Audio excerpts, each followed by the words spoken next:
Hello అందరికీ నమస్తే.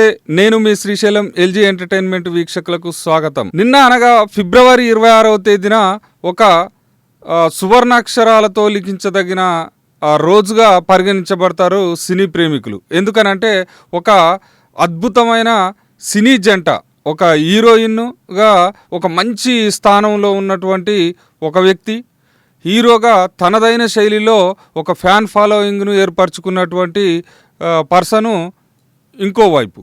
ఈ ఇద్దరు ప్రేమించి ప్రేమ వివాహం చేసుకోవడం అనేదే సినీ ప్రేమికులలో మరియు వాళ్ళ యొక్క అభిమానులలో ఆనందానికి అవధులు లేవదని చెప్పవచ్చు. మరి వాళ్ళ వివాహం ఏ విధమైనటువంటి పద్ధతిలో జరిగింది, ఎక్కడ జరిగింది అనే అంశాన్ని మీకు వివరించే ప్రయత్నం చేస్తాను.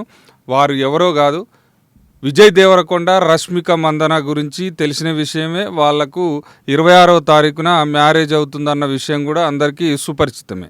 వాళ్ళ యొక్క పెళ్లి పద్ధతి అనేది 2 రకాల జరుగుతుందిగా అనేదే సమాచారం. అయితే మొదటి పద్ధతి ఏ విధంగా జరిగింది అంటే, తెలంగాణ సాంప్రదాయం ప్రకారం, తెలుగు సాంప్రదాయం ప్రకారం, హిందూ సాంప్రదాయం ప్రకారం మొదటిసారిగా విజయ్ దేవరకొండ, రష్మిక పెళ్లి చేసుకోవడం జరిగింది. అయితే రెండవసారి చేసుకున్నటువంటి పెళ్ళికి ప్రత్యేకత ఏముంది అని అంటే, మన రష్మిక వాళ్ళది కర్ణాటక జిల్లా అనేది అందరికీ తెలిసిందే. అది మన కూర్గులో ఉన్నటువంటి ఒక కొడవ సాంప్రదాయం ప్రకారం వాళ్ళ యొక్క పెళ్ళి జరిగిందనేసి సమాచారం.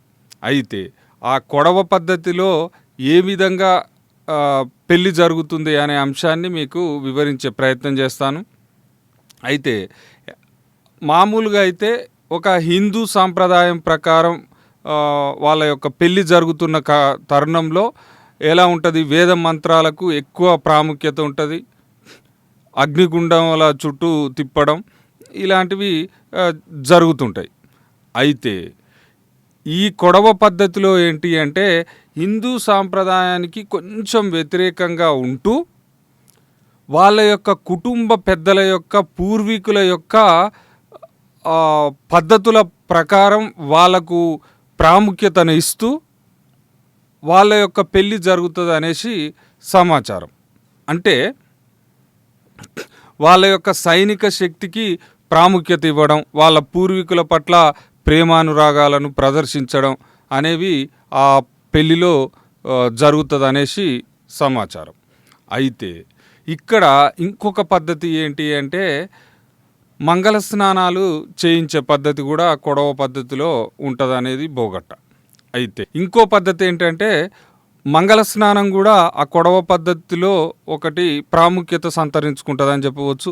ఆ మంగళ స్నానాలను ఆ కుటుంబ పెద్దలు ఎవరైతే ఉంటారో వాళ్ళు వధూవరులను ఇద్దరికి కూడా నూనె, పసుపు, పవిత్రమైనటువంటి జలాలతో స్నానం చేయించే కార్యక్రమం కూడా చేస్తారనేసి సమాచారం.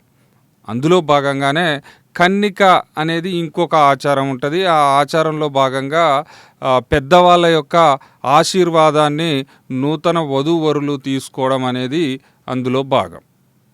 ఈ విధంగా వాళ్ళ యొక్క పెళ్ళిలో 2 రకాల సాంప్రదాయాలకు సంబంధించి పెళ్ళి జరగడం చాలా ఒక ఆసక్తికరమైన అంశంగా సినీ ప్రేమికులు పరిగణిస్తున్నారని చెప్పడంలో ఎలాంటి సందేహం లేదు.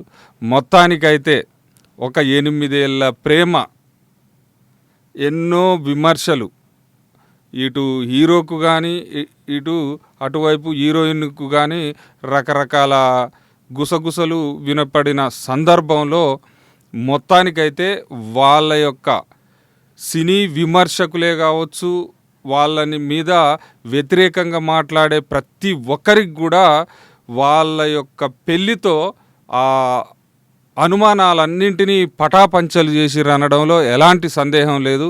ఇలాగే నూరేళ్ళు ఆయురారోగ్యాలతోని మంచిగా అష్టైశ్వర్యాలతోని వర్ధిల్లాలి అని ప్రతి అభిమాని, వాళ్ళ యొక్క అనుయాయులు ఎవరైతే ఉన్నారో, వాళ్ళని అభిమానించే వాళ్ళు ఎవరైతే ఉన్నారో ప్రతి ఒక్కరు కూడా కోరుకుంటున్నారు అనడంలో ఎలాంటి సందేహం లేదు. చాలా సంతోషిస్తున్నారు వాళ్ళ యొక్క అభిమానులు. అయితే మొత్తానికైతే రిసెప్షన్ కూడా మార్చి నెలలో ఇక్కడ హైదరాబాద్లో ఉంటుందనేది మరొక సమాచారం. మరి అక్కడ ఎవరెవరికి ఆహ్వానం ఉంటుందనేసి మరి మున్ముందు మనకు తెలుస్తుంది. చూస్తూనే ఉండండి ఎల్జీ ఎంటర్టైన్మెంట్. షేర్ చేయండి, కామెంట్ పెట్టండి. ప్రతి ఒక్కరు కూడా సబ్స్క్రైబ్ చేసుకుంటారని కోరుకుంటున్నాం. ధన్యవాదాలు.